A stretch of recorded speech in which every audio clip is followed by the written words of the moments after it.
The Craigslist ad was a monument to desperation, forged in the fires of familial expectation and typed with the frantic energy of someone who had just gotten off a 2-hour phone call with her mother. Title: Fake Boyfriend Needed for Existential Crisis Weekend, aka Family Reunion. Pay $50 an hour, plus gas, and I'll cover your food, obviously. You will be fed copiously. My Aunt Carol believes love is a casserole. Job description: I require a temporary, platonic, convincingly affectionate male partner to accompany me to my family's annual reunion in upstate nowhere. You will be playing the role of Sebastian, a successful but vaguely defined professional. Suggestions: architect, urban beekeeper, freelance ethicist, who is utterly besotted with me. Requirements: must be between 28 and 38. Must own at least one button-down shirt that isn't Hawaiian print. Must be able to convincingly lie to my sweet, gullible mother. Must be able to withstand withering passive aggression from my happily married older sister Brenda. Must be able to discuss sports with my dad for at least 3 minutes without your eyes glazing over. I will provide flashcards. Must be physically capable of deterring my Uncle Jerry from his traditional, clammy-handed welcome hug. This is non-negotiable. No criminal record. Or at least, none that are easily Googleable. Duration: Friday afternoon to Sunday evening. 12 hours of active boyfriend duty per day. You will have your own room, with a lock. Emma stared at the screen, chewed on her thumbnail, and added one last line. Bonus: an extra $100 if you can make my ex-boyfriend, who will inevitably be there with his new yoga instructor girlfriend, visibly jealous. She hit post. The little confirmation spun, and then it was done. It was out there, in the digital ether, a flare shot into the weirdest corner of the internet. This is the low point, she said to her empty apartment. Her ficus, Bartholomew, offered no judgment. Or its genius, 50-50. 300 miles away, in a penthouse that surveyed the city like a patient predator, King Sebastian Valcourt stood before a wall of windows. He had been standing there for approximately 3 hours, watching the tiny, frantic lights of the mortal world pulse below. He had conquered empires, advised pharaohs, and debated philosophy with Voltaire, who, he recalled, cheated at cards. He had seen civilizations rise from dust and crumble back into it. He was, to put it mildly, bored. Centuries of existence had sanded the edges off most emotions, leaving a smooth, polished ennui. He didn't sleep, so there was no respite. Just endless, conscious, 24-hour-a-day time. He'd read every book in his library, in their original languages. He'd mastered every instrument. He'd even, in a fit of profound listlessness in the 1980s, learned how to program in COBOL. His major domo, a vampire named Alistair, who had been with him since the Tudor court, entered the room silently. Alistair's face was permanently etched with the expression of a man who had been asked to fetch a rare vintage of O-negative, only to be told the king had lost his appetite. Your Majesty, Alistair said, his voice dry as parchment. Your nightly correspondence. He held out a sleek, modern tablet. Sebastian had resisted technology for centuries, but even he had to admit it was more efficient than a carrier pigeon. Sebastian took the device. He scrolled through missives from other vampire courts. The Viscount of Budapest was complaining about werewolf zoning laws again. The Contessa of Milan was announcing her 7th marriage. The usual drudgery. Then he swiped to the Curiosities folder Alistair curated for him, a feed of mortal oddities designed to, in Alistair's words, stimulate His Majesty's sense of the absurd. Usually it was news articles about people marrying inanimate objects or videos of cats playing the piano. But tonight, there was a link. The subject line read, "A plea for assistance." He tapped it. The Craigslist ad filled the screen. Sebastian read it once. Then he read it again. A slow, unfamiliar sensation prickled at the edges of his consciousness. It wasn't quite amusement, it was more anthropological curiosity. The sheer, concentrated desperation was fascinating. Freelance ethicist, the detailed taxonomy of her dreadful family, the tactical deployment of a fake boyfriend against a clammy-handed uncle. It was the most vibrant, pathetic, and utterly human thing he had read in 100 years. "Alistair," Sebastian said, his voice a low rumble. "Majesty? I require a button-down shirt, one that is not silk spun under a blood moon." Alistair blinked. It was the most emotion he had shown since the stock market crash of 1929. "Sir? And ensure my daylight ring is polished. I believe I may be venturing out during the afternoon hours." He looked at the ad one more time. "Must be convincing." Sebastian smiled.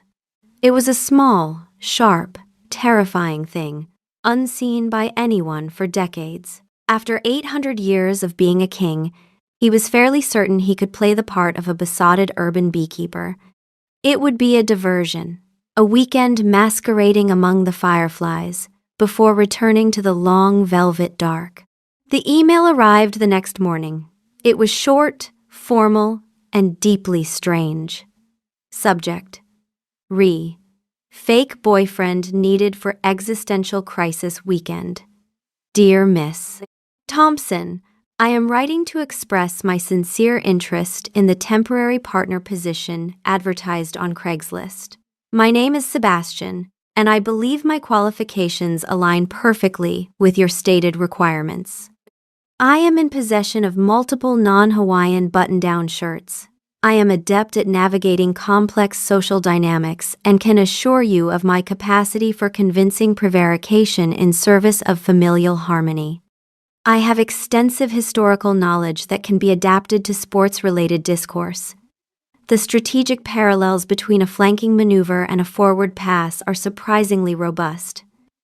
Furthermore, I am confident in my ability to manage any unwelcome avuncular advances with discretion and finality. My background is pristine and I assure you ungoogleable. I am available to meet at your convenience to discuss the role further. Sincerely, Sebastian. Emma read the email 3 times. Prevarication, she muttered. Avuncular advances? It sounded like it was written by a Victorian ghost who had somehow learned to use Gmail. He'd even used a serial comma, but he'd hit every single one of her points. And his name really was Sebastian. That was a plus, less to remember. She typed back a reply.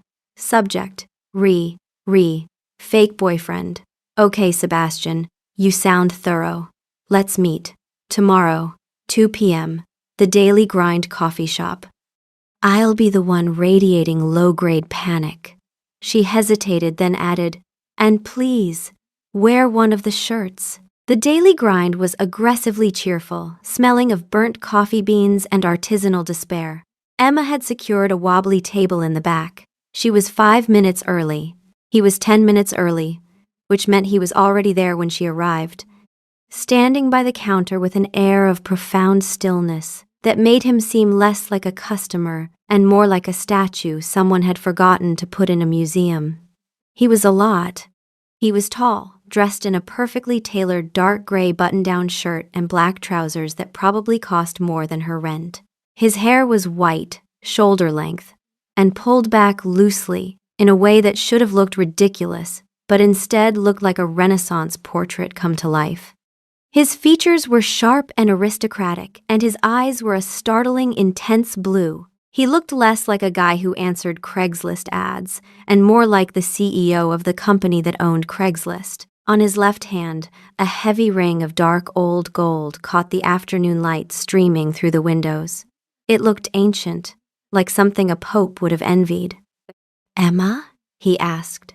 His voice was even deeper in person, a low thrum that seemed to vibrate in the air. "Sebastian?" she squeaked, then cleared her throat. "Yeah, hi. A pleasure." He didn't offer to shake her hand, for which she was grateful. He looked like his handshake could crush bone. You want a coffee?" she asked, gesturing vaguely at the menu board. No, thank you, he said, his gaze sweeping over the bustling cafe. I find the aroma is more than sufficient. Weirdo flag number 1, Emma thought, but she dutifully bought herself an overpriced latte. When she returned, he was seated at the table, his posture ramrod straight. So, she began, pulling out a crumpled piece of paper. The interview. An elegant black eyebrow arched. Of course! Right, okay. First question. Why do you want this job? He considered this for a moment, his blue eyes fixed on her. It was like being examined by a very handsome, very old hawk. I am between projects, he said smoothly. And I found the parameters of the assignment intriguing. A challenge of improvisational performance. So you're an actor? Of a sort, he said, the corner of his mouth twitching. I have played many roles. Weirdo flag number 2. Vague, dramatic answers. Okay, let's do a little role play. Excellent. My mom comes up to you. She says, Sebastian, it's so lovely to meet you. Emma's told me so little. What do you do for a living? He didn't hesitate. I would smile warmly, take her hand gently, and say, The pleasure is all mine, Mrs. Thompson. Emma is far too modest. As for my work, I'm an architectural historian. I specialize in the preservation of pre-Gothic structures. It's a field that requires a great deal of patience, but much like your daughter, the most fascinating things are always worth the time. Emma's jaw went slack. That was perfect. It was charming, it was a little flirty, it complimented her, and it was so specific and boring that her mom would never ask a follow-up question. Okay, she said, impressed. Okay, that's good. Next. My sister Brenda. She'll say something like, Wow, Emma, you finally found someone. I was starting to think you'd end up with just your plant. She thinks she's hilarious. Sebastian's expression didn't change, but his eyes hardened almost imperceptibly. I would place a hand on the small of your back, a gesture of possessive affection, and reply, I'm the lucky one. It takes a remarkable woman to cultivate life in a city apartment. It shows a nurturing spirit. Bartholomew, I believe his name is. And then I would turn the question back to her. And how are your children, Brenda? Little Michael and Jessica? Emma tells me they're so bright. Emma stared at him. How did you know my plant's name? You mentioned it in our correspondence, he said. She hadn't. She had complained about Bartholomew to her mom on the phone yesterday while walking to the subway. She hadn't typed his name anywhere. She felt a chill crawl up her spine. Weirdo flag number 3. Borderline psychic. You have excellent hearing, she said, trying to sound casual. It is one of my skills. Right. Okay. Final test. Uncle Jerry. He's a hugger. He smells of cheap cigars and desperation. He goes in for the hug. Sebastian leaned forward slightly. The ambient noise of the cafe seemed to fade away. I would position myself between you and him before he makes contact. I would extend my hand for a handshake. My grip would be firm, a clear, nonverbal deterrent. I would meet his eyes and hold his gaze until he understands that you are to be afforded the utmost respect.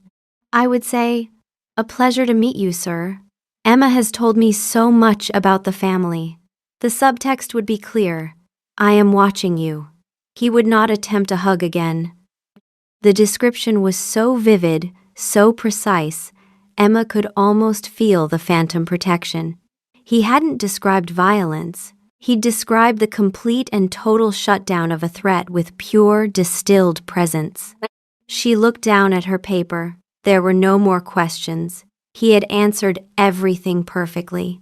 Too perfectly. He was either the best fake boyfriend in the history of Craigslist or a high-functioning sociopath. At this point, she was too desperate to care. You're hired, she said. We leave Friday at 3. I'll text you the address. I look forward to it, he said, rising from his chair in one fluid motion. I will not disappoint you, Emma. He walked out of the coffee shop, moving with a speed and grace that was startling. He didn't just walk through the crowd. The crowd seemed to part for him. Emma took a shaky sip of her latte. It was cold. What have I done? she whispered to herself. The answer wasn't reassuring. She had hired a beautiful, terrifying, possibly psychic ghost man to be her boyfriend. This was either going to be the best decision of her life or the prelude to her episode of Dateline NBC. Friday arrived with the grim certainty of a tax deadline. Sebastian was waiting outside her apartment building at 2:59 p.m., standing next to a sleek black car that looked like it belonged to a diplomat or a villain in a spy movie. He was wearing a dark blue cashmere sweater and gray trousers. He looked effortlessly elegant. The old gold ring glinted on his hand. Emma, who was wrestling her overstuffed duffel bag out the door, felt like a potato by comparison. "Allow me," he said, and took the bag from her. He didn't grunt or stagger. He lifted the 50-pound bag of shoes and anxiety as if it were a bag of marshmallows. He placed it in the trunk of the silent, ridiculously expensive car. "Is this your car?" Emma asked, running a hand over the glossy finish. "It is," he said, opening the passenger door for her. "What kind of architectural historian are you?" "A very old one," he said with a flicker of a smile, and the subject was closed. The drive upstate was a 3-hour masterclass in his particular brand of magnificent strangeness. He navigated the winding country roads without a GPS, his hands resting lightly on the wheel. "Turn left up here," he said, indicating a barely there dirt road. "My phone says to go straight for another 2 miles. "Your phone is mistaken," he said with absolute certainty. "This path cuts through the valley. It is an older road, but more direct. The landscape has changed less than one might think since the last surveyors came through in the 18th century. She stared at him. "You're really committed to this historian bit, aren't you?"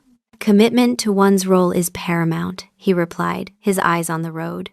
He asked her about her job as a graphic designer, listening with an unnerving intensity. He didn't interrupt, he just absorbed her words, his head tilted slightly. When she was done complaining about a particularly difficult client, he said, "This logo you are designing, the client wishes it to be both modern and timeless, a classic conundrum." The Medici had similar demands for their family crest. They were, if you can believe it, even more difficult. Emma laughed, despite herself. "I'm sure they were." They arrived at her family's sprawling, slightly ramshackle house as the sun was beginning to set, casting long shadows across the lawn. The moment the car crunched onto the gravel driveway, the front door flew open. Her mother, a whirlwind of floral prints and nervous energy, was first.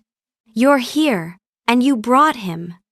Sebastian exited the car and moved to Emma's side. He was suddenly no longer a strange, ancient creature in a fancy car. He was Sebastian, the perfect boyfriend. "Mrs. Thompson, it's an absolute honor to finally meet you," he said, his voice pure melted charm. He took her mother's hand and brushed a feather-like kiss over her knuckles. Emma's mother actually giggled. Emma had never seen her mother giggle. Her father came out next, a big man with a skeptical squint. "So, you're the one," he said, sizing Sebastian up. "I am, sir," Sebastian said, offering a firm handshake. "A pleasure. Emma's told me about your work on this house. The post and beam construction is remarkable. True craftsmanship. Her dad, a retired contractor, puffed up like a proud pigeon. Well, you know, they don't build them like this anymore." Then came Brenda, her older sister, with her smugly perfect husband and 2 cherubic children in tow. "Wow, Emma," Brenda said, her voice dripping with manufactured surprise. "He's real." Sebastian smiled, a slow, easy smile that didn't quite reach his ancient eyes. He put his arm around Emma's waist, a warm, solid weight that was surprisingly comforting.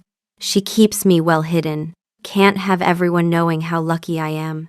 Brenda was momentarily speechless. Point. Sebastian. The final boss appeared in the doorway. Uncle Jerry, a man whose comb-over was as greasy as his personality. He started towards Emma, his arms wide. "Emmy girl, give your uncle a hug." Just as he'd rehearsed, Sebastian stepped smoothly in front of her. He extended his hand. "A pleasure to meet you, sir." Uncle Jerry's sweaty paw was swallowed by Sebastian's cool, strong grip. Emma saw her uncle's eyes widen slightly, his jovial mask slipping. Sebastian held the handshake for a beat too long, his expression perfectly pleasant, his eyes as cold as a winter sky. "Great to meet you," Jerry mumbled, pulling his hand back like he'd been burned. He didn't try for the hug. Emma stared at Sebastian. He gave her a tiny, almost imperceptible wink. She felt a surge of something she hadn't expected, gratitude, and a little thrill. Maybe this wasn't such a terrible idea after all. The weekend had officially begun. The family dinner was the main event, a full-scale assault of pot roast, mashed potatoes, and 7 different kinds of casserole. The dining room was loud, chaotic, and bright, a battlefield of overlapping conversations and clattering silverware. For Sebastian, it was a unique form of hell. He sat beside Emma, a plate piled high with food he didn't need and couldn't taste properly. 8 centuries of consuming only blood had rewired his palate so completely that human food registered as a sort of aggressive sensory static, texture without pleasure, flavor without satisfaction. Every bite was like eating a beautifully wrapped package filled with static noise. He could identify each ingredient by scent alone: the paprika in the deviled eggs, the thyme in the gravy, the butter melting on the rolls. They smelled extraordinary. They tasted like chewing through a disappointment museum. But he could eat, and so he would. "Sebastian dear, try the pot roast," Emma's mom said, beaming. He cut a piece with surgical precision, placed it in his mouth, and chewed. His expression remained perfectly pleasant. Inside, his 800-year-old palate was filing a formal complaint. The texture was adequate. The flavor was approximately what he imagined licking a well-seasoned rock would feel like. "Exceptional," he said, his smile warm and entirely fraudulent. "The balance of herbs is remarkable, Mrs. Thompson." He wasn't lying about the herbs. He could smell them. They were beautifully proportioned. He simply couldn't enjoy them through a tongue that hadn't registered food as pleasure since the year 1242. Emma kicked him under the table. Not a warning kick. Are you okay kick? He caught her eye and gave her the tiniest nod. Then he took another bite of pot roast and embarked upon what he was privately calling Operation Smile Through Purgatory. The casseroles were worse. Aunt Carol's green bean conglomerate tasted like what Sebastian imagined existential regret would taste like if you could bake it at 375 degrees. He ate 2 servings and praised the crispiness of the onion topping. But the Jell-O salad was its own special circle. It arrived wobbling on its plate like a nervous witness, lime green and glistening with what appeared to be suspended fruit cocktail and miniature marshmallows. Sebastian identified the ingredients by scent: artificial lime, high fructose corn syrup, and a suggestion of pineapple that had given up on life. He took a bite. Every century of refinement, every ounce of carefully cultivated dignity, every shred of 800 years of kingly composure went into keeping his expression neutral. The Jell-O registered on his tongue as sweet chemical warfare. The marshmallows dissolved into a texture that his body fundamentally rejected as a concept. "The nuance in this Jell-O salad is extraordinary, Aunt Carol," he said, because apparently centuries of diplomatic training had been leading to this moment. "A hint of pineapple, but is that a whisper of marshmallow?" Inspired. Aunt Carol, a woman built like a refrigerator, beamed. Emma was watching him. He could feel her stare boring into the side of his head. She was onto him, not the vampire thing, but the "this food is destroying his will to live" thing. A smile was fighting its way across her face. "You seem to really love that," she said, her voice suspiciously innocent. "It is a revelation," he said, taking another bite. His tongue staged a small mutiny. He overruled it with 8 centuries of practice. After dinner, her father cornered Sebastian in the living room by the fireplace. "So Emma tells me you're into history." "A passion of mine, yes," Sebastian said. Big fan of the Civil War myself. Read all the books. A fascinating conflict, Sebastian said, his eyes distant. General Longstreet's hesitation at Gettysburg was, in my opinion, a failure of nerve, not strategy. I always found him to be overly cautious in person. Her dad blinked. In person? Sebastian's smile was flawless. In the historical accounts, of course, one feels as if one knows them. He deflected and charmed his way through the rest of the evening. He discussed mortgage rates with Brenda's husband, praised the children's crayon drawings as wonderfully primal, and generally conducted himself as the most perfect potential son-in-law in human history. Her ex-boyfriend Chad was sitting on the opposite couch with his new girlfriend Sky, who kept talking about the importance of aligning her chakras. Chad kept shooting glances at Sebastian, his expression a comical blend of confusion and envy. The $100 bonus was his for the taking. By 10 o'clock, the house was quiet. The family had retired to bed, defeated by carbohydrates. Emma found Sebastian on the back porch, staring out into the dark woods. The air was cool and smelled of pine. You survived, she said, leaning against the railing next to him. It was invigorating, he said. He hadn't sat down once. He hadn't seemed to tire at all. You were amazing in there. The Jell-O salad alone, I saw your face. Not the face you showed everyone else.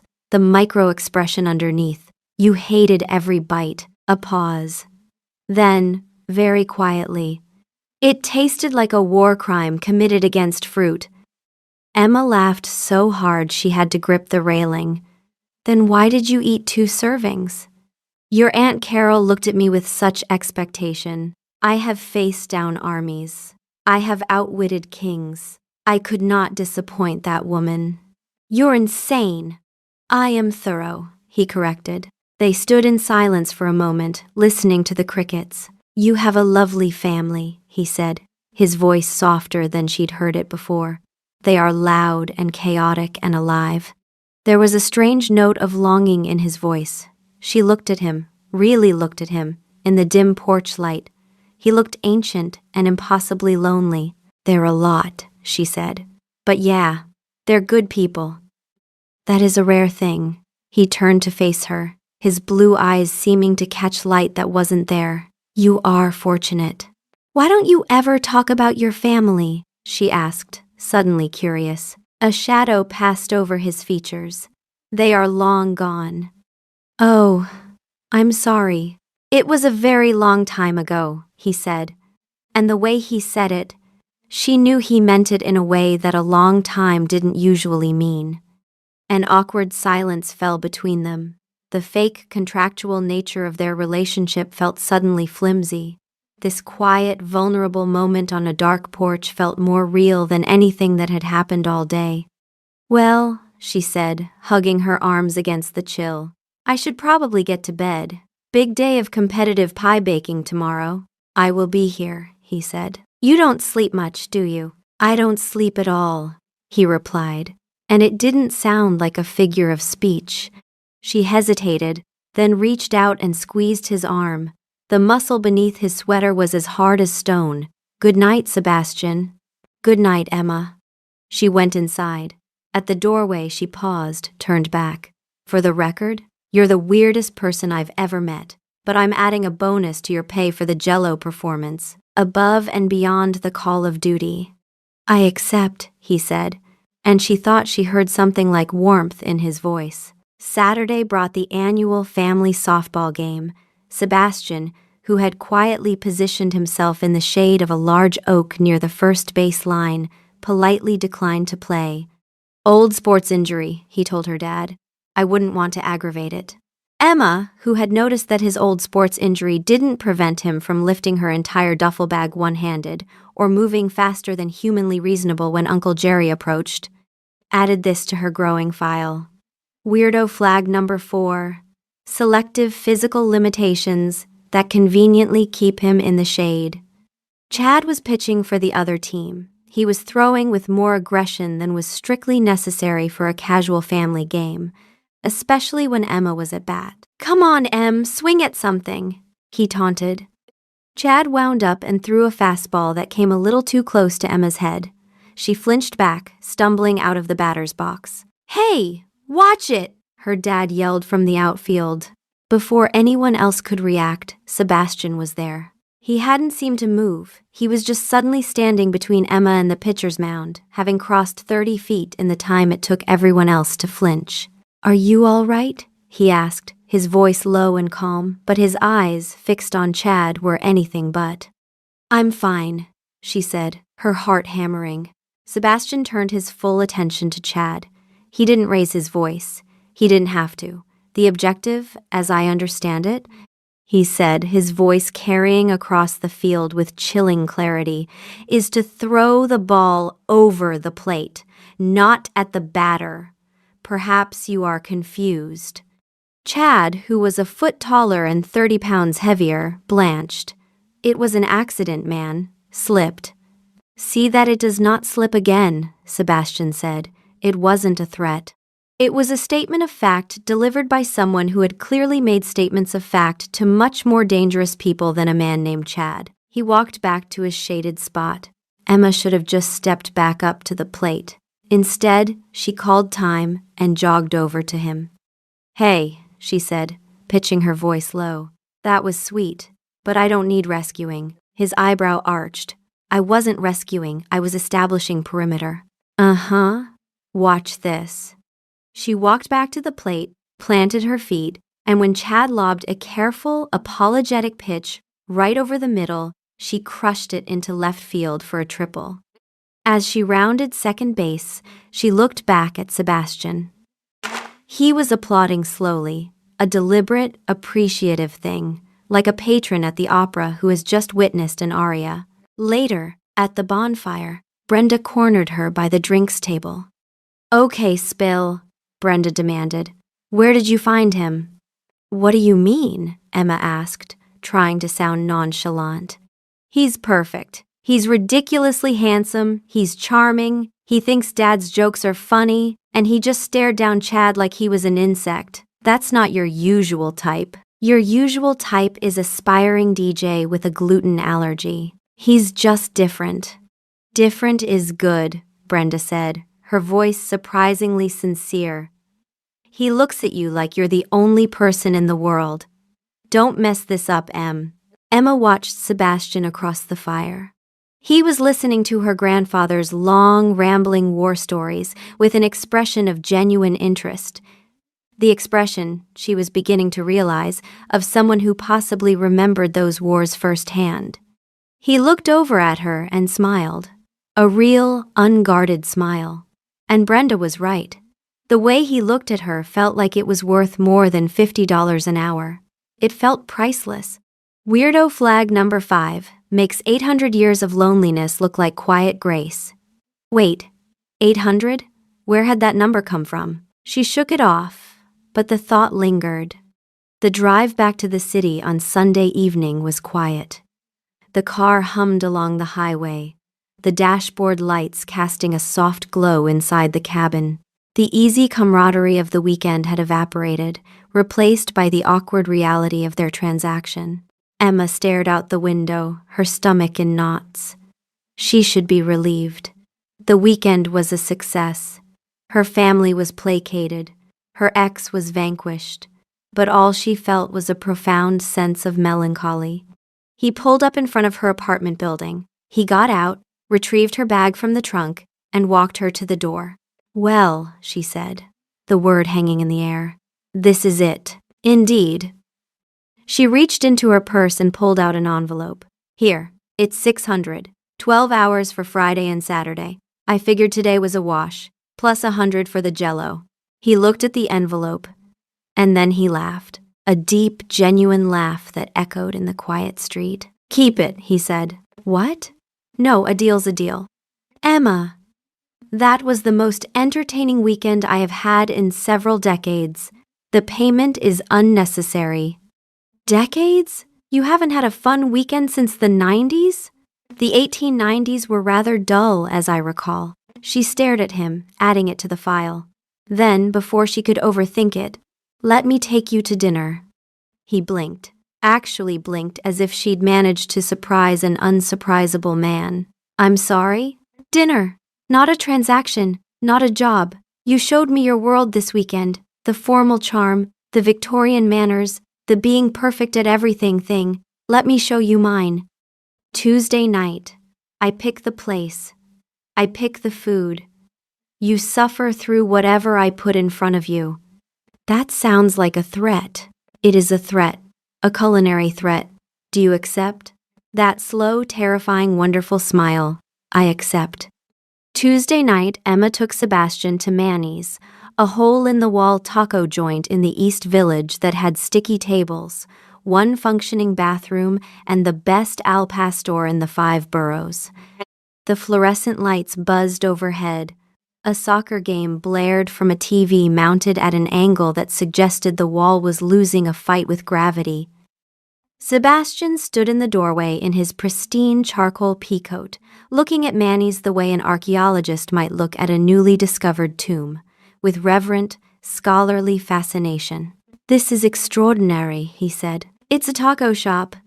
It is a monument to unpretentiousness. I have not been in a restaurant without a reservation system in approximately 40 years. He studied the handwritten menu board with genuine intensity. What is a Doritos Locos taco? That cannot be what it sounds like. That's Taco Bell. This is different. This is art. Sit. He sat. The plastic chair creaked in a way that suggested it had opinions about his posture. He adjusted, couldn't find a comfortable position, and ultimately perched on it like a bird of prey resting on an inadequate branch. She ordered for them both, 2 al pastor tacos each, rice, beans, chips with the house salsa that had once made her roommate cry, and 2 horchatas. What is horchata? He asked, examining the milky drink. Just drink it. He took a sip, and for the first time since she'd met him, his composure cracked. Not badly, not a grimace, not a flinch, but his eyebrows rose a fraction of an inch, and something flickered across his face that she could only describe as pleasant confusion. That is not terrible, he said, sounding genuinely surprised. High praise from the man who called Aunt Carol's casserole transcendent. The casserole was transcendent in the way that natural disasters are transcendent. This, he took another sip. This I might actually enjoy. He tried the tacos next. The first bite was careful, analytical. She watched his face cycle through what she was beginning to recognize as his food processing sequence. Identification by scent, preparation, stealing himself, intake, the actual bite, assessment, the internal verdict that would never reach his face, and performance, the expression he chose to show the world. Today something new happened at step 4. His eyebrows twitched again. The al pastor, he said slowly, the pineapple acidity against the pork. There is a complexity here that is not unpleasant. You look like you're writing a dissertation on a $3 taco. I have written dissertations on less deserving subjects. He took another bite, chewing thoughtfully. Your mother's food tastes like someone described flavor to a well-meaning stranger. This tastes like someone who understands fire. She laughed until her ribs hurt. He watched her laugh with that expression, the one Brenda had noticed, like she was the most interesting thing in any room.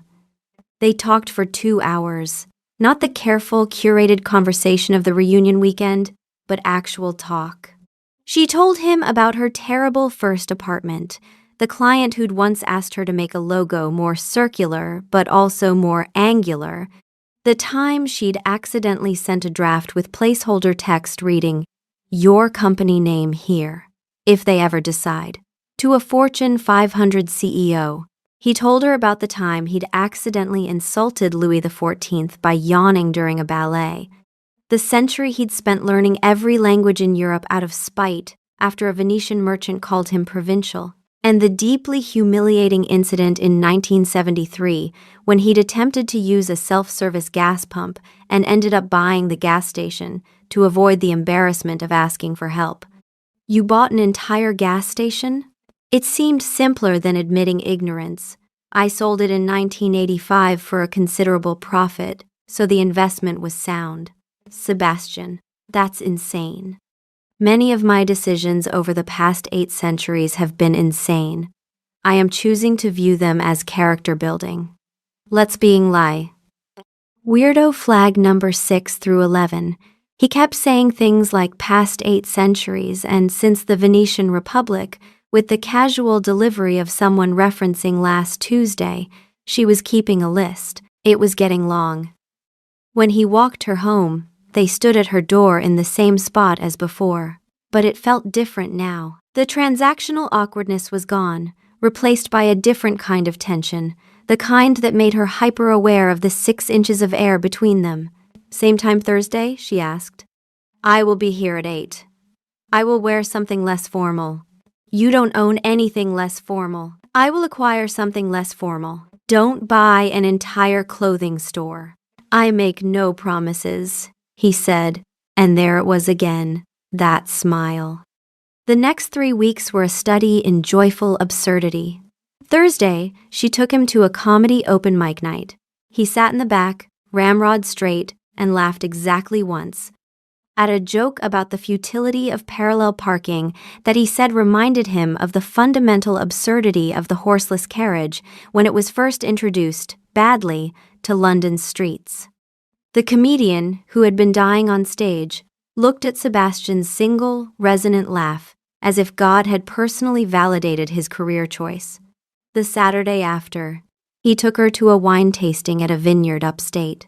He identified every wine by year, region, and, she was fairly certain, the specific weather patterns of the growing season, while she enthusiastically declared them all grapey. The sommelier looked at Sebastian like he wanted to propose marriage. This Burgundy is adequate, Sebastian pronounced, after swirling it for longer than was strictly necessary. The 1947 was superior, but one cannot live in the past. You literally live in the past. Your entire personality is the past. I live in the present. I simply have more past than most. Emma filed that one away. She was assembling a case. Not because she was frightened, she wasn't, which probably said something concerning about her self-preservation instincts, but because she was a graphic designer. She organized information visually. She saw patterns. And the pattern here was unmistakable. The list, as of week 3, never eats with genuine appetite. Eats the spicy taco place food with mild tolerance. Everything else with heroic endurance. Knows the exact vintage of wines that haven't been produced in decades. References historical events in first person. Catches himself, smoothly redirects. Never seen during daytime unless wearing the ring.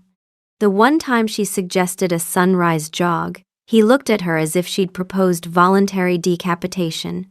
His skin is always cool. Not cold, cool, like marble in a museum. Moves too fast sometimes. The softball thing. The way he appeared at her side when a cyclist nearly hit her last Thursday. Doesn't breathe regularly. She'd timed it. Sometimes he went 4 minutes without a visible inhale. Has no social media, no digital footprint. And when she'd Googled him, she'd found a Sebastian Valcourt who donated to the Metropolitan Museum in 1987 and looked identical in the newspaper photo. Never suggests brunch. Only dinner. Only after dark. The ring. He never takes it off. He touches it absently when they step into bright sunlight, the way someone might touch a talisman. She had a theory. It was an absolutely insane theory. But Emma had learned that the distance between absolutely insane and demonstrably true was shorter than most people thought. Week 4. She invited him to her apartment for dinner, the first time she'd cooked for him. She made her grandmother's pasta recipe, the one thing she could reliably produce without triggering a smoke alarm. He arrived at 8, carrying a bottle of wine that she later Googled and discovered cost $1,100. You cannot bring $1,000 wine to a studio apartment, she said. Why not? Because my wine glasses are from IKEA and one of them has a chip. The vessel is irrelevant. The company is what matters. He said it like he meant it, which was either the smoothest line in history or genuine, and she still couldn't always tell the difference with him. She served the pasta. He took a bite, careful, measured. His face did the familiar assessment sequence. "This is surprisingly good," he said. "Thanks. My grandmother would haunt me if I screwed it up." Grandmothers are formidable adversaries. I have known several. Several grandmothers? Several centuries of grandmothers. He paused. That is to say, several people who reminded me of grandmothers. She set down her fork. Her heart was doing something complicated. Not fear, exactly. Anticipation. The feeling of standing at the edge of a diving board. "Sebastian," she said, "I need to tell you something." He went very still, that preternatural stillness that she now recognized as a predator's response to unexpected stimuli. "I've been keeping a list," she said. "A list of things about you that don't add up. Would you like to hear it?" The silence that followed was profound. She watched his face, watched the charm, the careful construction of normalcy, flicker. Underneath was something older, something braced.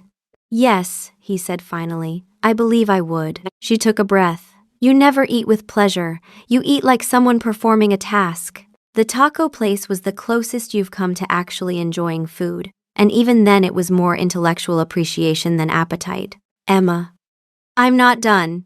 You reference things that happened hundreds of years ago like you were there, not like a historian, like a witness. You said in person about Longstreet and caught yourself. You mentioned Louis XIV like a casual acquaintance. The wine thing? You knew the 1947 vintage firsthand." He was silent. "You avoid reflective surfaces. At my parents' house, during the family photo, you positioned yourself behind my dad. You've never once checked your hair in a mirror. That's not vanity. That's avoidance. Emma, you moved 30 feet in under a second during the softball game. You heard me talking about Bartholomew from, what, blocks away? Through a phone? You don't breathe consistently. Your skin is always cold. You have a newspaper photo from 1987 where you look exactly the same age. And you never ever suggest meeting before sunset unless you're wearing that ring." She pointed at his left hand. "The ancient gold band. It. The ring lets you go out in daylight, doesn't it?" He stared at her. In 800 years, Sebastian Valcourt had been surprised perhaps a dozen times. This was number 13. "You're a vampire," Emma said. It wasn't a question. The word hung in the air between them, over her grandmother's pasta and the $1,100 wine in the chipped IKEA glass. "Yes," he said. No elaboration, no deflection, no charm, just that single syllable offered up like a surrender. Emma nodded. "Okay, follow-up question." "You have a follow-up question. When you ate the Jell-O salad at my mom's house on a scale of 1 to 10, how much did you want to die?" Sebastian stared at her for a long moment. Then something happened that she had never seen before. Not the controlled, diplomatic smile, not the charming curve designed for her family. He laughed. Really laughed. A full, startled, helpless laugh that transformed his ancient face into something young and open and beautiful. 11, he managed. It was an 11. "I knew it." She was grinning. Her heart was hammering, but she was grinning. "I knew the Jell-O was killing you. I have survived plagues, wars, and the fall of Constantinople. Your Aunt Carol's Jell-O salad was worse than all of them. And you ate 2 servings?" She looked so hopeful, Emma. "I have withstood torture. I could not withstand her hopefulness." They were both laughing now. The tension, the enormous, impossible weight of what had just been confirmed, was dissolving into something else, something that felt like relief. "You're not afraid," he said, when the laughter had subsided. It wasn't quite a question, more like wonder. And then it hit her. Not gradually, all at once, like a wave she'd been watching from shore that suddenly crashed over her head. He was a vampire, an actual vampire. He drank blood. He had been alive when the Magna Carta was signed. He would still be alive when she was dust, her chair scraped back. I need a minute. She walked to her kitchen sink, gripped the counter, and stared at the dish soap like it held answers. Her hands were shaking. Behind her, Sebastian didn't move, didn't follow. Just waited with that terrible patience that she now understood came from having waited for everything, always, for 800 years. You drink blood, she said to the dish soap. Yes, he said from the table. Have you ever killed anyone? A long pause. Yes. Not in 3 centuries. But, yes. She closed her eyes. Her heart was hammering. The man she'd been falling for, the man who bought gas stations to avoid embarrassment and ate Jell-O to avoid disappointing her aunt, had killed people. Those 2 things were both true at the same time, and her brain was trying to hold them in the same hand. I need you to leave, she said. Of course. She heard him stand, heard the absolute stillness of his movement. Emma, I am sorry. I need to think. Give me a few days. Take as long as you need, he said. And then, he was gone. The door clicked shut, so quietly, she barely heard it. The apartment felt colder without him, which was ironic given that he'd always been the cold one. She didn't sleep that night. She lay in bed and stared at the ceiling and thought about plagues and wars and 3 centuries of choosing not to kill and a lime Jell-O salad. 3 days passed. She didn't text him. He didn't text her. She designed 2 logos, burned 1 batch of pasta, and had 3 separate arguments with Bartholomew about whether she was being reasonable. Bartholomew, as always, offered no judgment, but his silence felt pointed.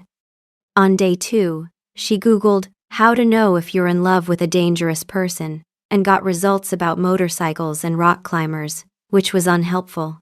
On day 3, she made a list. Not a weirdo flag list, a real one. Things she knew about Sebastian Valcourt. He was a vampire. He was 812 years old. He had killed people a long time ago and then stopped. He ate food that tasted like misery to him because her aunt looked hopeful. He bought a gas station rather than admit he didn't know how a pump worked. He listened to Brenda's husband talk about mortgage rates like it mattered. He stood between her and anyone who might hurt her. He looked at her like she was the most interesting thing in a room that had contained centuries. He had waited 3 days without a word because she'd asked him to. 800 years of power, and he'd walked away because she said go. That was the thing that broke her open. Not the romance of him, not the charm, the obedience, the respect. He could have mesmerized her, convinced her, overwhelmed her with centuries of practiced persuasion. Instead, he'd gone home and waited. She picked up her phone. Come over. Bring terrible wine. We need to talk. He was at her door in 20 minutes. He looked the same, of course. Immortals didn't get bags under their eyes from sleepless nights of worry. But something in the way he stood at her threshold, not stepping in until invited, told her everything. You can come in, she said. You've been invited before. Does it wear off? No, he said. But I wanted you to say it again. She stepped aside. He entered. They stood in her tiny hallway, 6 inches apart, and she looked up at him and said what she'd been assembling for 3 days. I'm scared. I'm going to keep being scared for a while, but I've spent 3 days trying to figure out who you are without the charm and the Jell-O bits, and the answer is, you're someone who stopped killing 300 years before I was born because he decided to be better, and you're someone who left when I asked. That's enough. That's where we start. He didn't speak. His jaw tightened. Something passed behind his eyes that looked old and hurt and grateful. It's not going to be easy, she said. Nothing worth keeping ever is. That's very wise. Did you steal that from a philosopher you knew personally? Marcus Aurelius, he said, but I've improved the phrasing considerably. She laughed. It was shaky and wet and not entirely a laugh, but it was real. She reached up and put her hand on his face. Cool skin, sharp jaw. 800 years of loneliness under her palm. "I'm in," she said, "but we go slow, and you answer every question I ask, no matter how weird." "Agreed. And you eat my mom's food at Thanksgiving, the whole meal, no complaints." "That," he said, "may be the hardest thing you have ever asked of me." "That's love," she said, and this time she meant it. Not as a slip, not as an accident, as a fact. He kissed her forehead, not her mouth. Not yet. Something earned, something gentle, something that said, "I will wait as long as you need." "Garamond," she whispered against his chest. "What?" "The font for the vampire FAQ pamphlet. I've decided. Garamond." "Obviously," he said, and held her. What now turned out to be mostly the same, but honest and slow, and sometimes hard. What now turned out to be mostly the same, with more honesty. He told her about the ring, an ancient artifact older than him, forged in a time when humans and vampires had been less adversarial. It let him walk in daylight. Most vampires his age had one. It was the younger ones who burned. He told her about Alistair, who would be furious that Sebastian had been discovered by pasta and Jell-O, of all things. "Your Majesty." He told her that he didn't need blood as often as movies suggested, that he hadn't harmed a human for feeding purposes in 3 centuries, and that his court was less Dracula's castle and more extremely boring HOA meetings between immortal beings who hold grudges for geological lengths of time. "So vampire politics is just regular politics but slower," Emma said. "Glacially slower. I once had a territorial dispute that lasted 47 years. We resolved it in 2019. "What year did it start?" 1972. "Sebastian, I said it was slow." "What was the dispute about?" "A parking space." "You're kidding." "I wish I were." The Viscount of Budapest claimed it was within his territorial boundary. I maintained, with documentary evidence dating to 1683, that it was mine. We each had lawyers. Vampire lawyers, I should add, are precisely as terrible as you'd imagine, but with considerably more time to bill. "You spent 47 years fighting over a parking space." "It was a very good parking space, and it was the principle. I am, as you may have noticed, stubborn." "I've noticed," she said. "I watched you eat Jell-O salad twice in one weekend. I know exactly how stubborn you are." She told him things too. That she'd known something was different about him from the coffee shop. Not what, but something. That his loneliness on the porch had been the moment she'd stopped thinking of him as a hired stranger and started thinking of him as a person she wanted to know. That his voluntary Jell-O consumption was, in retrospect, the most romantic thing anyone had ever done for her. "It was contractual," he protested. "You went back for seconds. That's above and beyond any contract. That's devotion." "It was strategic. I was maintaining cover." "You were trying to impress my aunt." "Your aunt is a formidable woman. I respect her commitment to gelatin." It was midnight. They were still at her table, the pasta long cold, the expensive wine half finished in its chipped glass. Something had shifted. Not just the revelation that had been building for weeks, and its arrival felt less like a bomb and more like a key turning in a lock. Something else. The fact that they were still here, still talking, still choosing this. "This is insane," Emma said. "Completely. I hired a vampire off Craigslist to be my fake boyfriend, and now I'm actually dating him. The universe has a sense of humor. My mom is going to want you at Thanksgiving. I will eat whatever she puts in front of me. It will be terrible. I will praise it extravagantly." "That's love," Emma said, and then froze, because she hadn't meant to say that word yet. It had just slipped out, casual and honest and completely terrifying. Sebastian was very still. Then, "Yes," he said quietly. "I believe it is." She kissed him. It had been building all night, all month, if she was honest. and it was nothing like she'd expected. His lips were cool, and he kissed like someone who'd had 8 centuries of practice, but had somehow forgotten that kissing could feel new, like he was relearning it. Like she was teaching him something he thought he already knew. "For the record," she said, pulling back just far enough to see his face. "The fake boyfriend was good, but I like the real vampire better. The real vampire is considerably more complicated. I like complicated. Simple is boring, simple is Chad. Then I will be as complicated as you can tolerate. Deal." A week later, a courier arrived at her apartment with a small, heavy box. Inside, nestled on a bed of black velvet, was the envelope of cash she'd tried to give him at the end of the reunion. $700, the base rate plus the Jell-O bonus she'd insisted on. On top of the stack was a single, crisp $100 bill, a note in elegant, archaic script.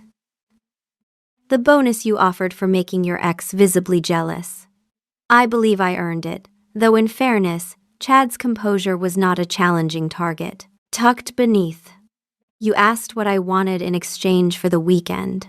The answer is Tuesday nights at your terrible taco restaurant, Thursday evenings in your company, and the continued privilege of being the only man in 8 centuries who voluntarily eats your family's food.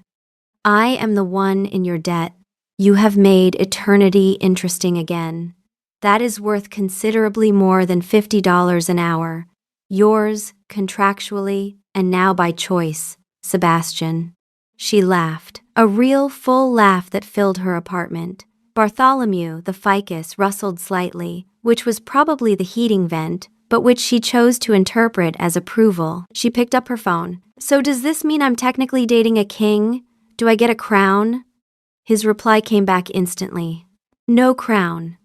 But Alistair has informed me that he is cautiously optimistic about you, which is his highest compliment. He has also asked whether you would be willing to attend a very boring diplomatic dinner next month.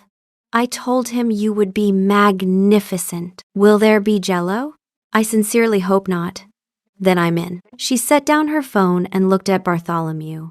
"My boyfriend is an 800-year-old vampire king who eats bad food for love and got figured out because of Jell-O salad. This is my life now." Bartholomew, as always, offered no judgment. Emma smiled. Her life had become completely, utterly ridiculous, and she would not have it any other way. She glanced at the ring on her own hand. Not his daylight ring. A different one, smaller, that he'd given her last week. "Just a ring," he'd said. "For now." But she'd noticed the metal was the same dark old gold as his.